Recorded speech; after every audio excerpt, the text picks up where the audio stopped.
শীতের সেরা পিঠা হবে এটা।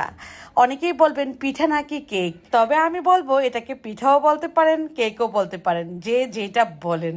তবে বাচ্চারা যেমন পছন্দ করে খাবে, বড়রাও অনেক বেশি পছন্দ করবে। আর উপকরণও লাগে মাত্র অল্প কিছু, যেগুলো কিনা আমাদের বাসায়ই থাকে। চলুন দেখে নেই ঝটপট মূল রেসিপি। একটা মিক্সিং বোলে নিয়ে নিচ্ছি 1 কাপ পরিমাণ সুজি, একটা ডিম, তারপর এর মধ্যে দিয়ে দিচ্ছি বেকিং পাউডার হাফ চা চামচের চেয়েও একটু কম, লবণ দিয়ে দিচ্ছি স্বাদ অনুযায়ী। এখন একটু মিলিয়ে নিব। এর মধ্যে কোনো প্রকার তেল ব্যবহার করব না, কারণ তেলটা আমাদের স্বাস্থ্যের জন্য খুবই ক্ষতিকর। সেজন্য তেল ছাড়াই হবে এই শুকনো তুলতুলে স্পঞ্জি পিঠাটা।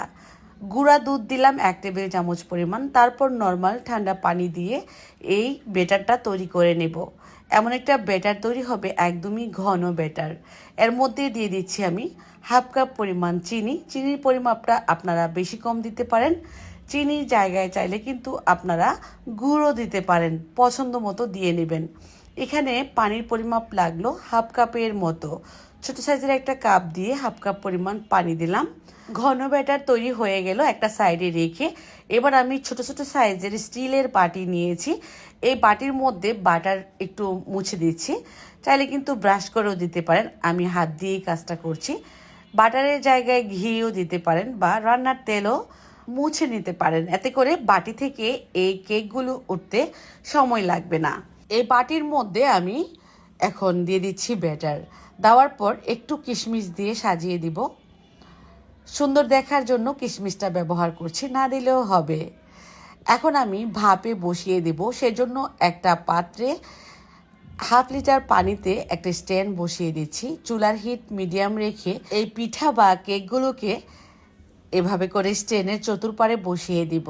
যে কটা বাটি আটে আর কি। তো আমার এখানে 5টা বাটি ছিল, 5টা বাটি স্ট্যান্ডের মধ্যে নিয়ে নিল। এখন আমি একটু ফুড কালার দিয়ে দিচ্ছি, জর্দার কালারটা যেটা সেটা। অরেঞ্জ ফুড কালারটাও ব্যবহার করতে পারেন চাইলে আপনারা। সামান্য একটু করে দিলাম, দেখতে সুন্দর লাগবে। ঢাকনা দিয়ে ঢেকে ঢাকনার ফুটাটা বন্ধ করে চুলার হিট মিডিয়াম রেখে 10 থেকে 12 মিনিটের মতো আমি পানিটাকে ফুটিয়ে জাল করে নিলাম। এই ভাপে কিন্তু আমাদের কেকগুলো হয়ে গেল। এই তো লক্ষ্য করলে বুঝতে পারবেন ফুলকো ফুলকো হয়েছে আমাদের এই কেকগুলো। আর এই কেকের মধ্যে 1 ফোঁটা তেলও ব্যবহার করি নাই।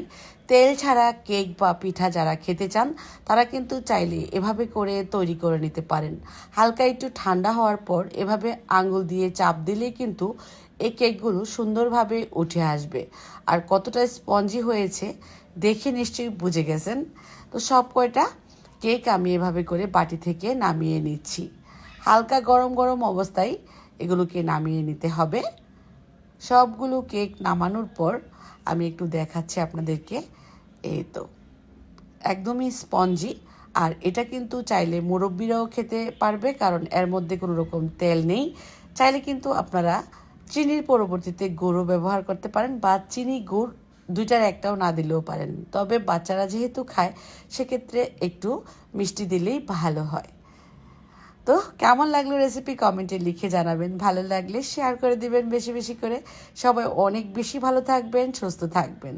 আমি একটু সবশেষে ভেঙে দেখিয়ে দিচ্ছি কতটা স্পঞ্জি আর তুলতুলে নরম হয়েছে। তো সবাই ভালো থাকুন। আজকের মতো বিদায়। আল্লাহ হাফেজ।